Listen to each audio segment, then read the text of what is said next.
We've already talked about the PVTG. What are the PVTGs and how many of them are there? Approximately 75 of them are there in 18 states. 25,000 crore have been allocated to them for the welfare of them towards the agriculture technology to tackle the declining population low literacy rate among the PVTG. Tebar Commission, we can take up this one.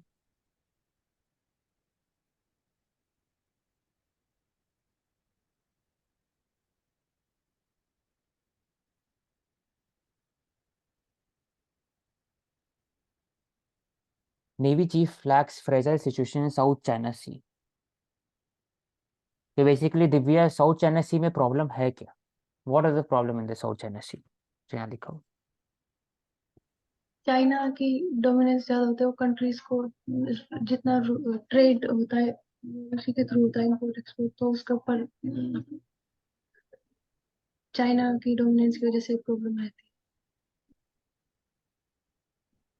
Basically south China Sea जो China है, they are claiming the whole of South China Sea as they are claiming it to be a Chinese backyard or Chinese lake.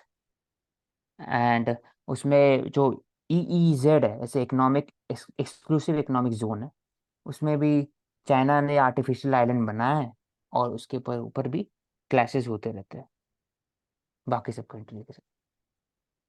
तो basically navy chief have talked about the establishment of the code of conduct and confidence building measures that should be there in the sea to establish a rule based order.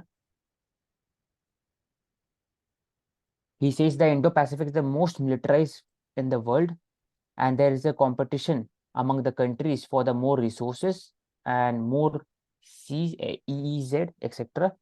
that can lead to the conflict, wider conflict.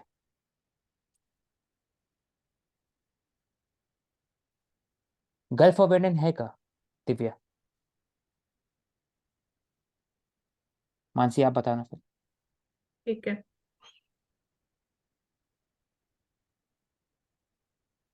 नहीं पता मुझे। Mansi gulf of Aiden, हाँ, horn of Africa वाला जो reason है, that is gulf of Aiden.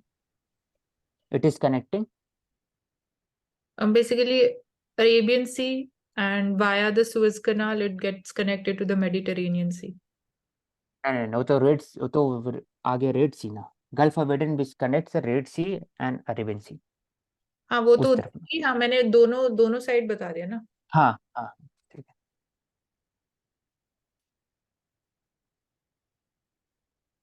तो basically इस overall issue यहाँ पर ये है कि we have to develop a IMEC corridor and such that there is a stability in the western countries, West Asia, as well as we can connect with whole Indo-Pacific doctrine to the Arabian Sea and then IMEC corridor towards the European Union. And what is IMEC? It is a multimodal economic corridor that incorporates multiple networks of shipping, railways, roadways, etc., with use of electric cables, high-speed data, gas pipeline. It will include the ports such as ये जो Jawaharlal Nehru port authority है, ये मुंबई में है. Mansi if you can correct me. Jawaharlal Nehru port, हाँ, port is in Mumbai. हाँ, JNPT जो होता है. Mundra and Kandla port Gujarat, Jebel Ali and Abu Dhabi UAE, Fujairah, Jebel Ali and Abu Dhabi UAE में. Saudi Arabian port Dammam, Ras al Khair, गुफावत. All these are part of the IMEC that will connect Saudi Arabian cities of Harda and Al Hadiya towards the port of Haifa. तो basically already ports का नाम दिया हुआ है यहाँ पर. It can be important. We have already talked about the scheme that has been launched by Prime Minister for the PVTG.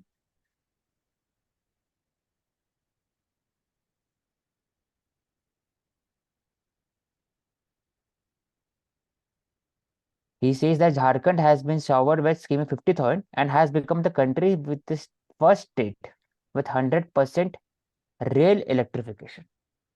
तो ये इम्पोर्टेंट है।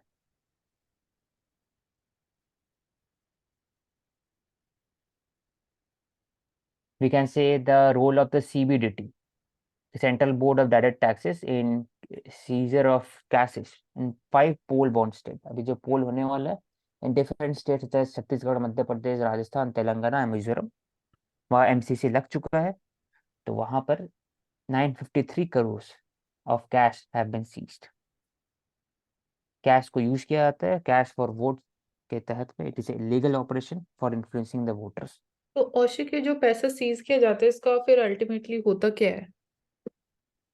इसको गवर्नमेंट ट्रेजरी में डाला रहता है एंड उसके बाद जैसा सीएजी कहते हैं तो वो फिर चल जाएगा फर्दर यूज में।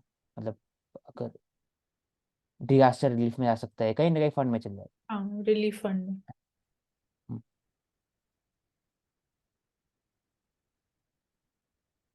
तो basically the Uttarkashi tunnel rescue operation face state setback.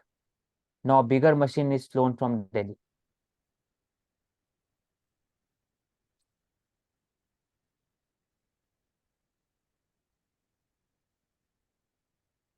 40 men have spent over 80 hours trapped inside a tunnel. 40 men.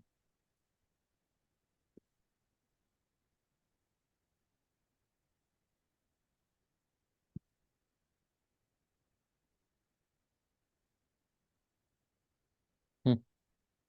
Some of them are having anxiety, gastric, headaches, etc.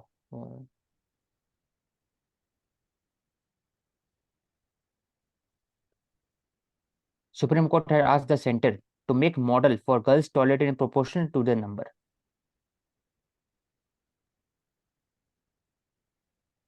So basically, Supreme Court has set down a national model for ratio of number of girls' toilet per female student population across the government-aided residential school in the country before it finalizes the draft national menstrual hygiene policy.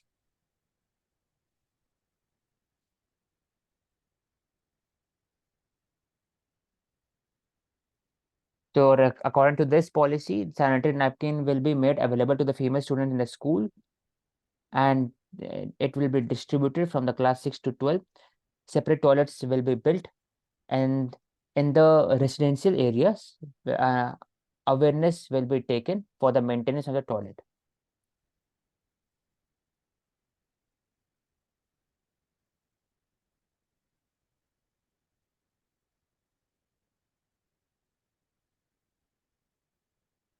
Information and Broadcast Ministry have asked 3 OTT platforms to remove obscene content.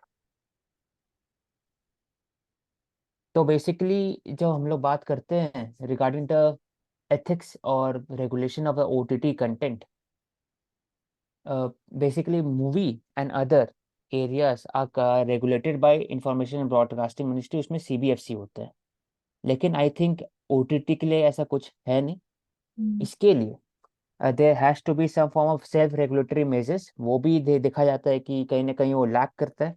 इसलिए यहाँ पर जो INB ministry है, इन्होंने order किया है 3 platform को, Besharam, Prime Play, Hunter, to take down such content और फेस एक्शन।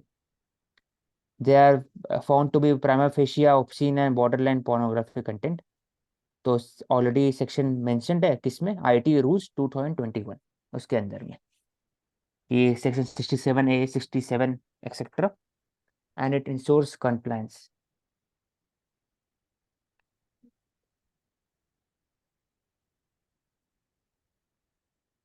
तो बेसिकली अनुराग ठाकुर है, मिनिस्टर हैं INB के, वो कह रहे हैं कि if there is a need to make any changes to the rules over this, the ministry will consider it.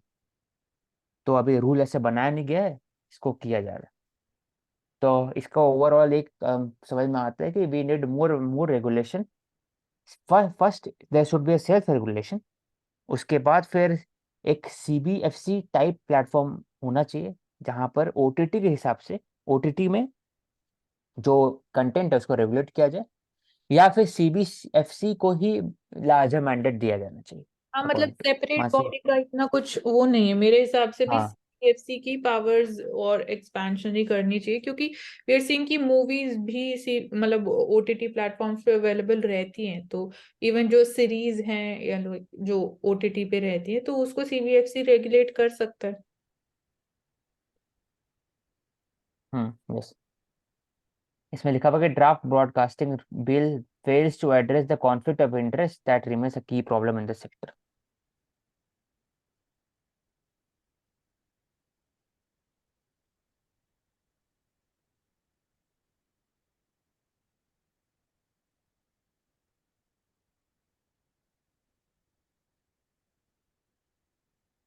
तो basically cable television networks CTNR Act 1995 was introduced to curb the menace of illegal cables net TV network and regulate the program and advertising content on the television. उसके बाद जैसे ही फिर बाकी सब Netflix Amazon prime आया, और उसके अंदर भी कुछ ब्लैकलिस्ट हुआ था with respect to the culture invasion type allegation. उसके बाद वहाँ भी एक रेगुलेशन का मैंडेट किया जा रहा है, मतलब OTT प्लेटफॉर्म में भी, जैसे CTRN एक्ट में किया गया था with respect to the CTV Hathway in cable etcetera. तो ये केबल टीवी के हिसाब से दिया हुआ है ओवरऑल पूरा। लेकिन आजकल जमाना जो है केबल टीवी से हट करके OTT पे आ गया, तो OTT के बात होना चाहिए IT रूल्स 2021 में। तो बेसिकली जो नया हम बिल लेके आ रहे हैं, broadcasting regulation bill, in context of TV also we are having smart TV, तो उसके कॉन्टेक्स्ट में like what new changes can we expect?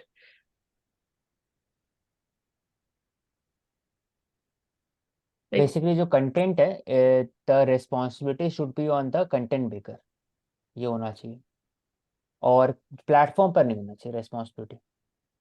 जो बना रहे वो होना चाहिए, अगर आप कंटेंट कुछ ही बना रहे हो तो, क्योंकि सोशल मीडिया का जो होता है ना कि एक हम लोग जब बोलते हैं इंटरमीडिएटरी से वो सोशल मीडिया, तो ऐसे ही नेटफ्लिक्स और बाकी सब पे भी कर सकते हैं, लेकिन नेटफ्लिक्स बेसिकली डिफरेंट लेकिन है सोशल अगर मीडिया से। इंटरमीडियरीज भी हैं but still they are charging for the services also ना, तो they should be made responsible, hmm. वो किस तरीके का हाँ, they can be made content allow कर। रिस्पॉन्सिबल, ये हो सकता है। हम्म। हाँ,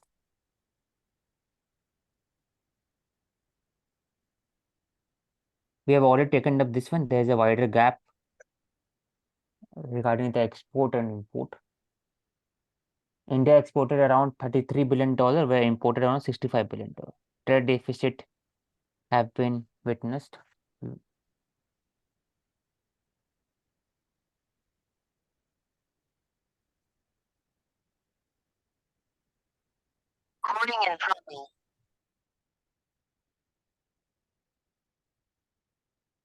Necessity of empathy. नहीं, ये पर लिस्ट है। Worldly wise, give me a good sharp knife and a good sharp cheese, and I am a happy man. Divya, आप बताओ क्या आप क्या सोचते हो इसके ऊपर।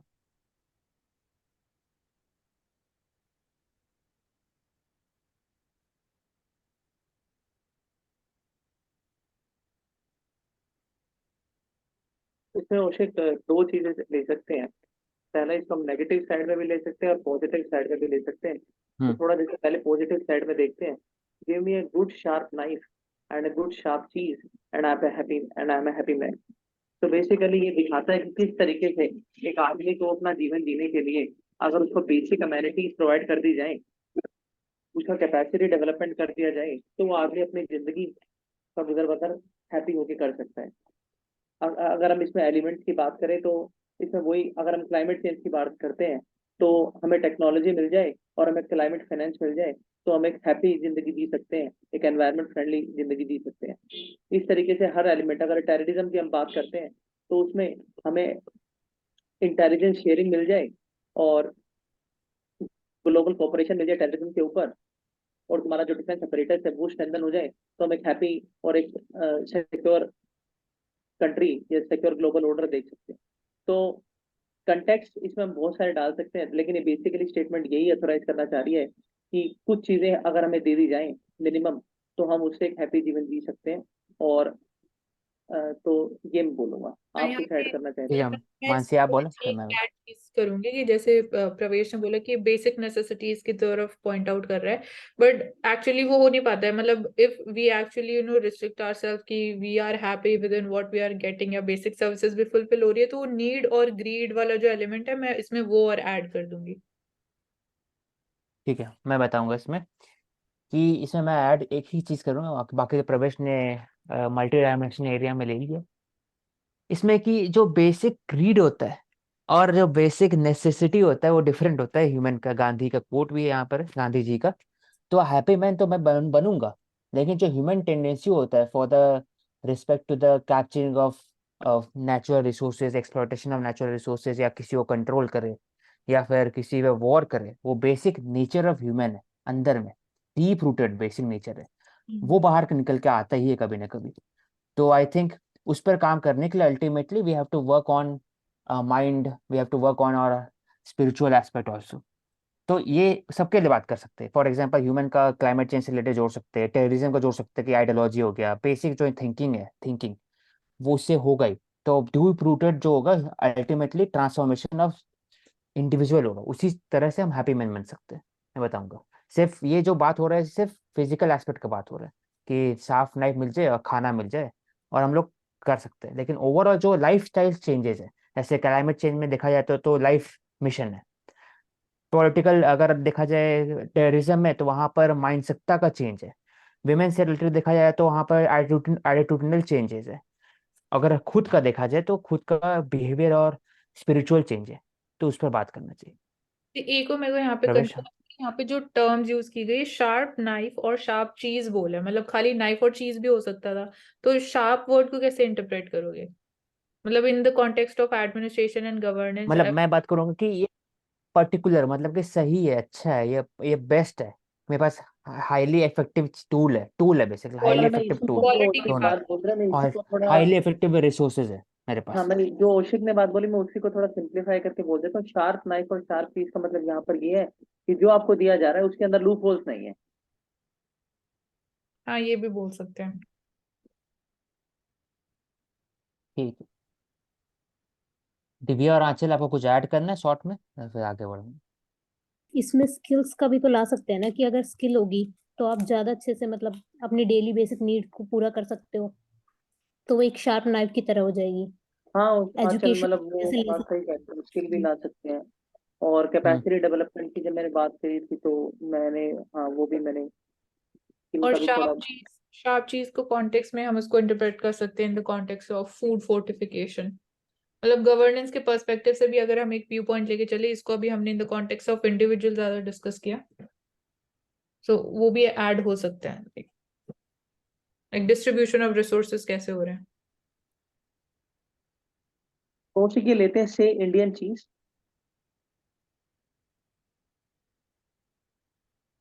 नहीं, ऊपर वाला बता रहे necessity of empathy.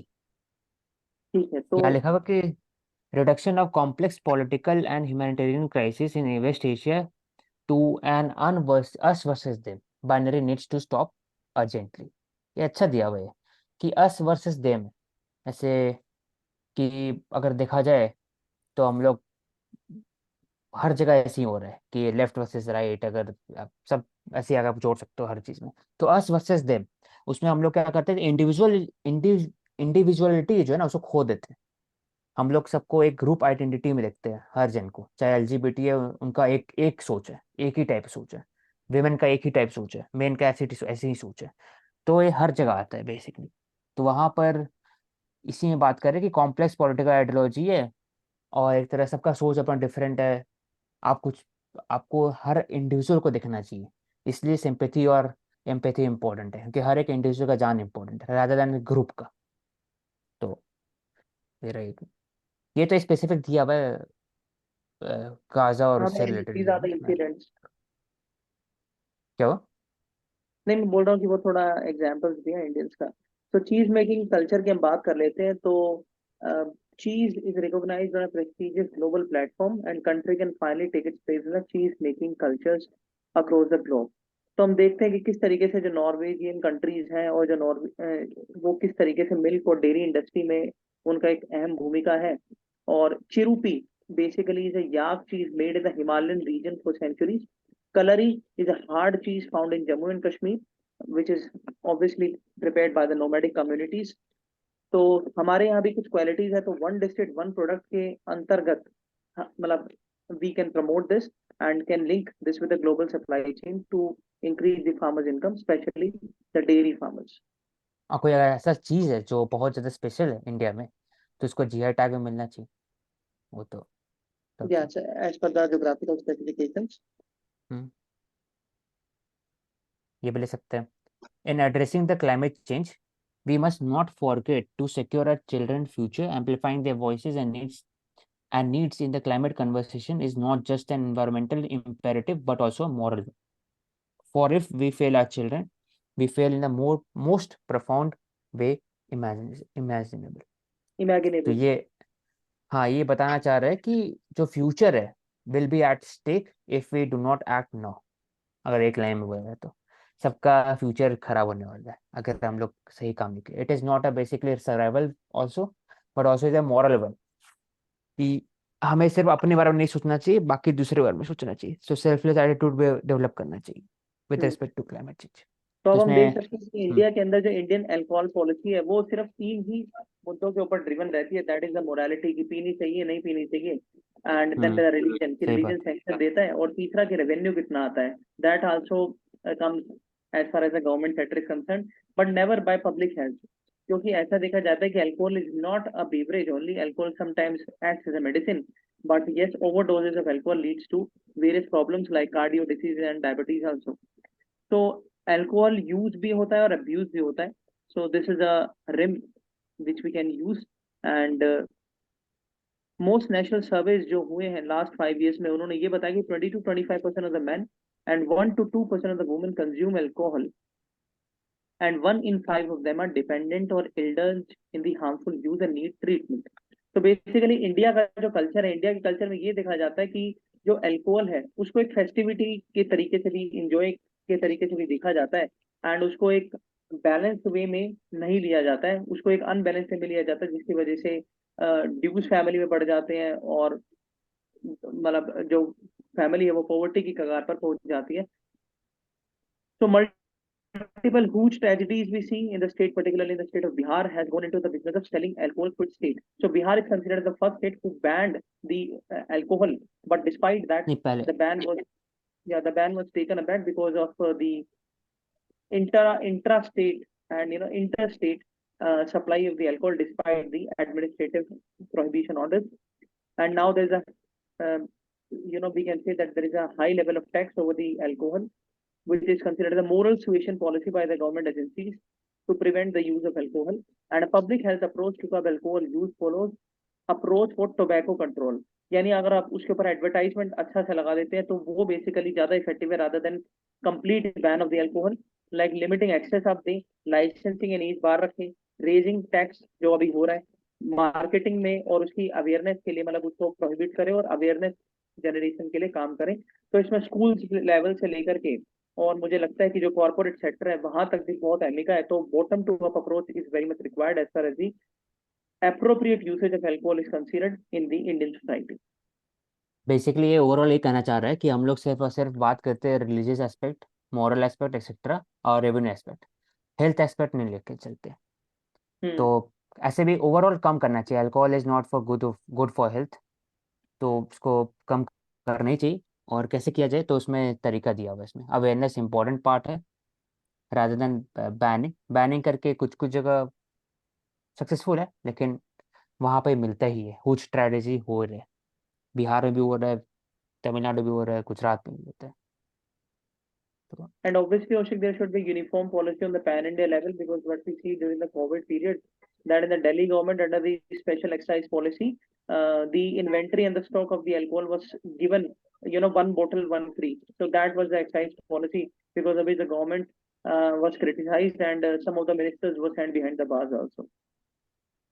Yes, we have already talked about कि कैसे जो स्टबल बर्निंग उसको कंट्रोल किया जाए। तो basically farmer makes bales out of paddy stubble, So all around the year, there should be a sustained demand for the paddy stubble that can lead to the less burning of the crops.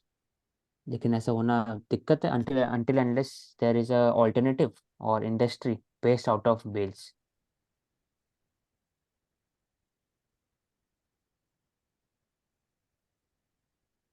ये हम लोग तो लेंगे ही, मानसी और मैं अलग से. तो Discuss separately.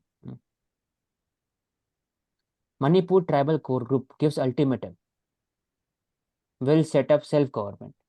तो बेसिकली जो कुकी जोमी ऑर्गेनाइजेशन है वहां पर उन्होंने बताया कि हम लोग set up self government if demands are not met in 2 weeks, whether central government recognise it और नॉट. तो ओचे की सिचुएशन में अगर आप एडमिनिस्ट्रेशन को संभाल रहे हो तो क्या करेंगे? मैं रिपोर्ट भेजूंगा डायरेक्टली, सब है ऑफिस सेंटर से, मैं वेट करूंगा उसके लिए. नहीं, अगर मान लीजिए ना कि सेंटर कह रहा है कि नहीं भाई हम नहीं दे रहे परमिशन, ये तो सेल्फ गवर्नमेंट स्टैब्लिश कर देंगे 2 हफ्ते बाद. तो ऐसा नहीं होता ना, सेंट्रल गवर्नमेंट नहीं दे रहे, वो बोलेंगे कि ये करो, अगर बोलेंगे आप संभालिए, ये अगर ये डायरेक्शन रहेगा तो मैं संभालूंगा फिर.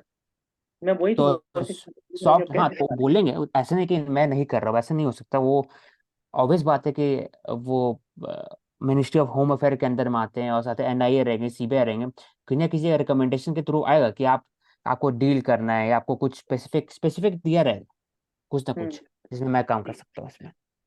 तो पहले कम्युनिटी पुलिसिंग किया जाएगा, लोकल में जाकर बात किया जाएगा, और जहां जहां पर लग रहा है कि वहां पर सेपरेटिस्ट एलिमेंट है, उनके पास वेपन्स है, तो उसमें आसाम राइफल बाकी सब डील करेगी. तो कैरेट एंड स्टिक जो प्रोसेस होता है वो तो किया जाएगा, लेकिन फिर due permission from the centre और जो भी इंटेलिजेंसी है, जो भी हायर अथॉरिटी है, उनके हिसाब से. मेरा इसमें अपना ज्यादा दिमाग नहीं चलेगा इसमें overall, until unless there is a discussion given. ये बात कर चुके, easing of inflation, trade deficit hits high with the gold imports.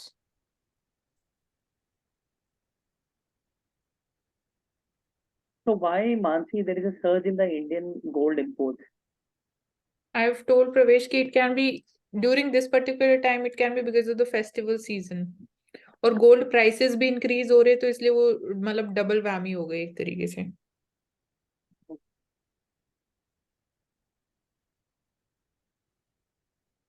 Need for World Bank governance indicated to be transparent.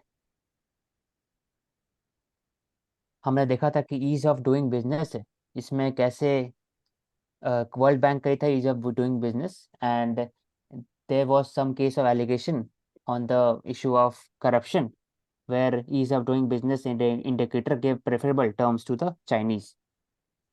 तो वहां पर भी इंडिकेटर जो this should be transparent such that जो भी गवर्नेंस स्ट्रक्चर है बैंकिंग का या फिर world wide basically adoption of the ये जो हायर मेन हमारा स्टैंडर्ड वो इंडिया रहे. की तरफ से ये रहता है, वो ये रहता है कि जो क्रेडिट रेटिंग एजेंसीज होती हैं, जिनका कंपाइलेशन वर्ल्ड गवर्नेंस इंडेक्स में छपता है और उसके बिहाफ से इकोनॉमी में फ्लक्चुएशंस आती हैं, वो credit rating agencies are criticised by Indian government as बायर्स. वो यूरोपियन और जो डेवलप्ड कंट्रीज हैं उनकी क्रेडिट जो रेटिंग की रेटिंग्स हैं वो ज्यादा दिखाती है in the A category on the A+, but as far as India is concern we are in the category of BBB and B+. So that is the most criticism, that is the most logical argument behind the reforms. Even It is दूसरा चीज मैं बताऊंगा इसमें, मैं बताऊंगा. हाँ बोलिए. मैं वे बोल रही हूँ, इसमें जब हम इवन कलेक्टिवली बात करते हैं about the Bretton Woods institutions, तो एक कंसर्न यही रहता है हमेशा से कि we see dominance of the western countries in their functioning. So इसीलिए इस कॉन्टेक्स्ट में हम बोल रहे हैं कि ट्रांसपेरेंसी इंपॉर्टेंट है, जो इंडिया हमेशा बोलता है, हमारा स्टैंड हमेशा यही रहा है. लाइक अब WTO के कॉन्टेक्स्ट में बात कर लो, डिस्प्यूट सेटलमेंट बॉडी में जो USA has been blocking the appointment, so we are seeing dominance by the western powers. फिर लेते ही कि India, US and 12 other members of Indo-Pacific Economic Partnership have entered into a supply chain resilience agreement that aims to cut dependence on China and help shift manufacturing of crucial goods to member nation.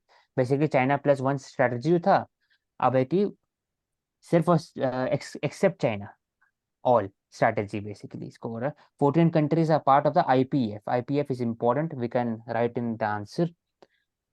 It includes India, Australia, US, Japan, Fiji, Korea, New Zealand, Singapore, Thailand, etc. that make up around 40% of global GDP and 1/3 of global goods and services.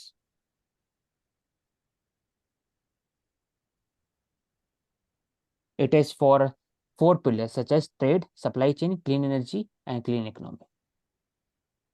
तो India has joined all the pillars except the trade. तो ये एक important part है कि trade में India ने join नहीं किया है. ट्रेड में इंडिया हमेशा बात करता है कि जो डीलिंग किया जाए it should be country country dealing. ऐसे इंडिया बात करता है एफटीए, तो एफटीए इंडिया हमें सपोर्ट करता है कि FTA should be between the countries rather than groupings of countries. हाँ, लाइक जैसे आरसेप के केस में हुआ था, हाँ, तो ऐसे ही इंडिया फिर except trade. India has joined all the pillars except trade. तो ये इंपॉर्टेंट पॉइंट है. UK and India is talking about the concession of the electric vehicle for FTA. तो ये बात अभी चल रहा है, तो ऐसा होगा, हम लोग डिस्कस करेंगे बाद में.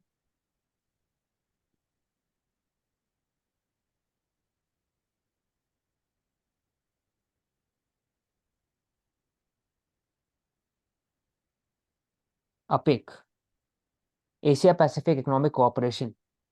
It will be the meeting of Biden and Xi Jinping on November 11.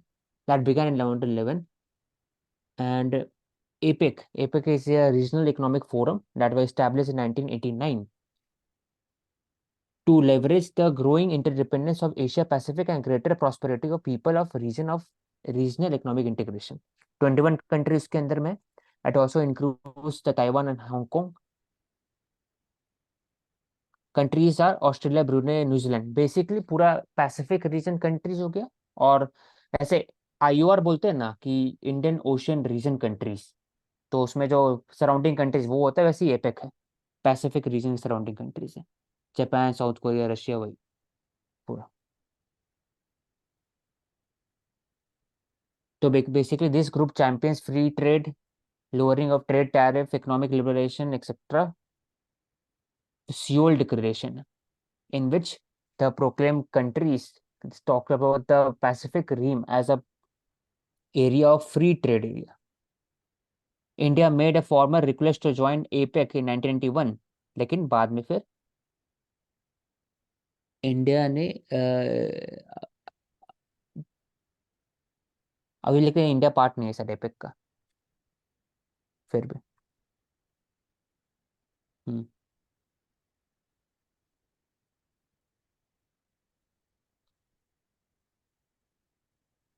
ये अच्छा दिया हुआ है कि how can the land subsidizing can be prevented. To build a tunnel, rock must be thoroughly examined. To study on rocks, तो geomorphology हो गया, geology हो गया, इसको इम्पोर्टेंट है स्टडी करना, तब जाके आप बना सकते हैं stable tunnel. Excavation or providing support tunnel, we need monitoring of the spot because that region is prone to the earthquake and they are on the tectonic shift area.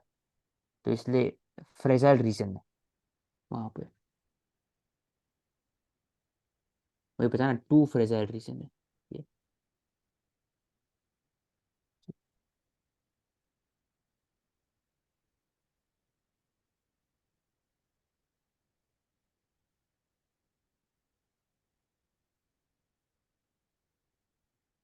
I think Mansi, we have taken up.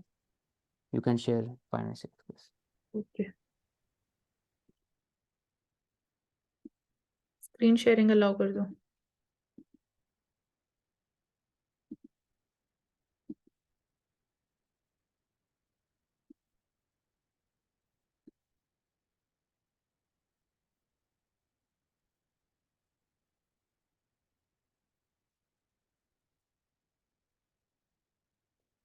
Okay, so firstly will take up the Mint newspaper. So यहाँ पे हम बात करेंगे fall of rupee and then trend क्या रहा, recovery हुई नहीं रही, एंड देन आरबीआई का क्या रोल होता है बेसिकली जब रूपी डेप्रिशिएट होता है.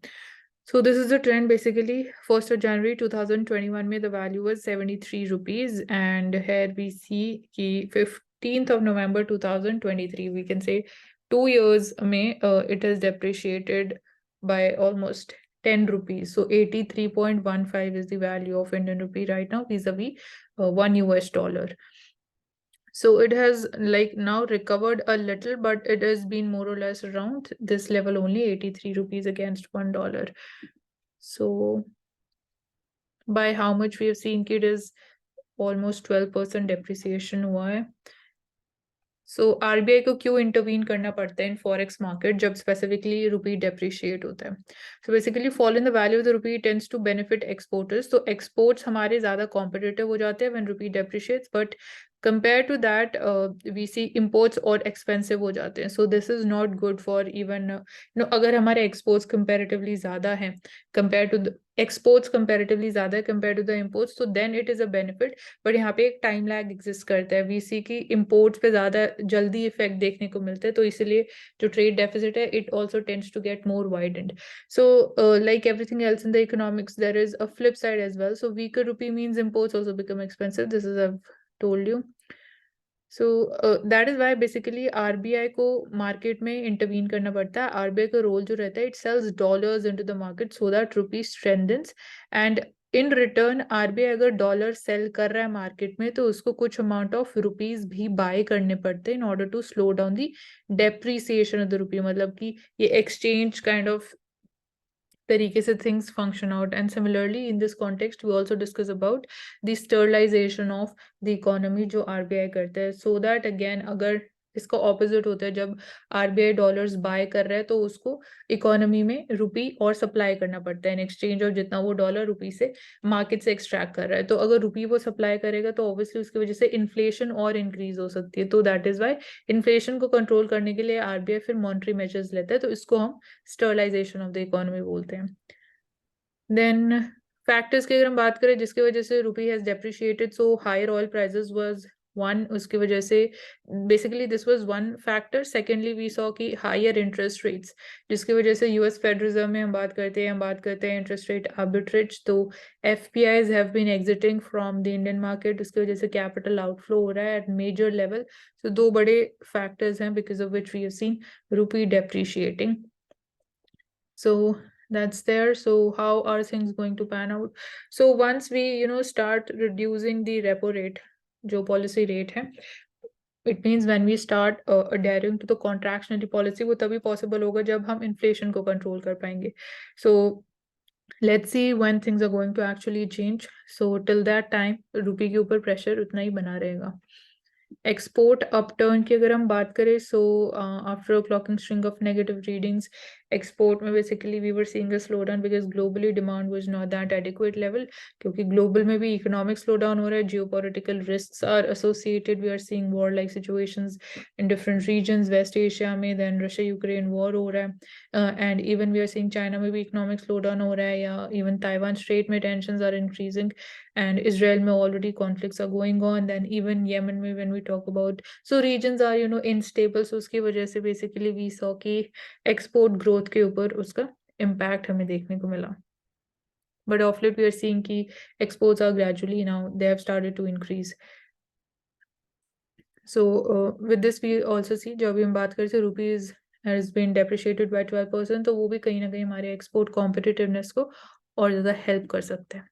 Quote of the day is from our Union Finance Minister. So she says that even as the world appreciates India's achievements and successes and lauds it for its demonstrated resilience amidst the multiple crises, we are very clear that we cannot afford to be an inward-leaning power. So basically, we are talking about resilience of the Indian economy. We are not an inward-leaning power. जब हम